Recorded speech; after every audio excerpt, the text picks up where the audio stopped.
संतान से परेशान जो भी माता पिता हैं वो इस उपाय को करें, संतान आपके पक्ष में होगा। और एक बात मेरा ध्यान दीजिए, एक चीज़ इस वीडियो में मैं और बताने के लिए जा रहा हूँ।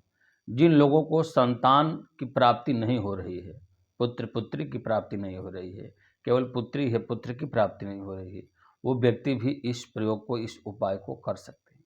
हमारे द्वारा जो बताए गए उपाय हैं, अगर श्रद्धा भक्ति से किया जाता है तो इसका रिजल्ट बहुत ही कम दिनों में आपको मिलने लगेगा। ठीक है। संतान का उन्नति नहीं हो रहा है, प्रगति नहीं हो रहा है, तरक्की नहीं हो रहा है, तो ये वीडियो उनके लिए भी है। लास्ट तक आप सुनिएगा, मिस मत करिएगा।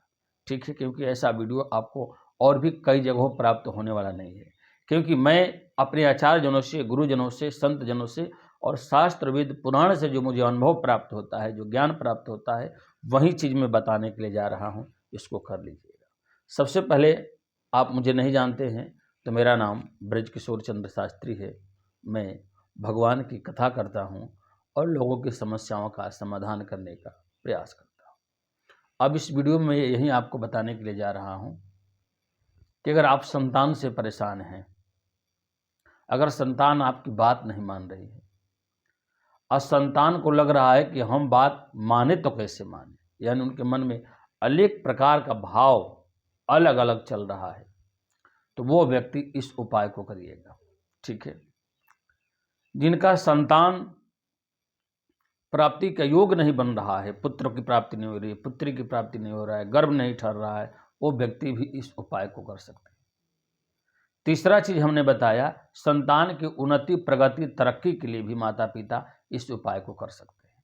करना क्या होगा कि किसी भी एकादशी के दिन या द्वादशी के दिन, एकादशी को भी और द्वादशी को भी आप इस उपाय को कर सकते हैं। आपको एक तोता का जोड़ा खरीद कर लाना होगा। तोते का जोड़ा, समझ रहे हैं, नर और मादा तोते आपको घर में लाना होगा। शुक्ल पक्ष में एकादशी के दिन आपको काम करना होगा, द्वादशी के दिन। हाँ, अपना जो है तिथि, नक्षत्र, सब कुछ आपको मतलब पहले से देखना होगा कि वो उस दिन एकादशी किस नक्षत्र में पड़ रहा है, किस तिथि में पड़ रहा है, और वो आपका दिन मान ना हो, कुल मान ना हो, इसका भी ध्यान आपको रखना होगा। नहीं तो अगला एकादशी का है आप कर सकते हैं।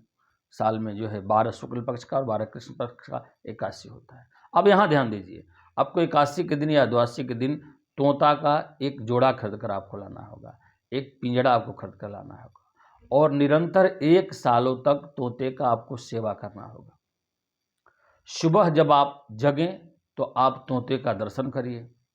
ठीक है। और तोते को प्रतिदिन आपको थोड़ा सा मीठा जरूर खिलाना होगा, और आप जिस दिन से उसको अपने घर में रखें उस दिन से भोलेनाथ के दरबार में आपको जाकर प्रणाम करना होगा और कहना होगा कि हे सुख रूपी तोता, जैसे आपने सबका घर भरा, सारे संसार का उद्धार किया, उसी प्रकार मेरा भी कल्याण करिए। संतान की प्राप्ति भी होगी, संतान बात भी मानेंगे और संतान की उन्नति, प्रगति, तरक्की भी होगा। अब ये तोता को आपको रखकर 1 सालों तक निरंतर सेवा करना है। अब जिसका संतान नहीं हो रहा है वो व्यक्ति इस तोते को उचित समय देखकर आज़ाद कर दे। 1 साल के बाद आप देखिएगा, 1 साल के अंदर ही संतान योग के रास्ते बन जाएंगे। जिनका संतान बात नहीं मान रहा है, जिनका संतान माता पिता के पक्ष में नहीं है, वो माता पिता अपने संतान से 3 बार उस तोते को स्पर्श कराकर और उसके हाथों से उसे मुक्त करवा दें, उड़ा दें, उसको छोड़ दें, पिंजरे से बाहर कर दें। ठीक है। तीसरा, जिनका संतान का उन्नति, प्रगति, तरक्की नहीं हो रहा है, वो तोते के पीठ पर कोई भी थोड़ा सा रंग लगा दे, पीला हो, लाल हो, जो है यदि आपको बैगनी रंग हो, कोई भी थोड़ी सी उसमें कलर कर दें, हल्दी लगा दें। ठीक है। और कि हमारे संतान का उन्नति, प्रगति, तरक्की हो, और 3 बार तोते के हाथ में इसे लेकर और अपने बच्चों का नाम बोले, अपनी मनोकामना को बोले और फिर उसको आज़ाद कर दें। देखिएगा, संतान का तरक्की भी होगा, संतान की प्राप्ति भी समय से आपको हो जाएगी जिनको नहीं हो रहा था, और जिनके बात संतान नहीं मानते थे उनका भी बात मानने लगेंगे। यह तोता का सेवा करने का बहुत बड़ा फल होता है। लेकिन ध्यान रखें 1 साल के बाद उसको आपको मुक्त करना होगा कुछ अच्छे जगहों पर ले जाकर।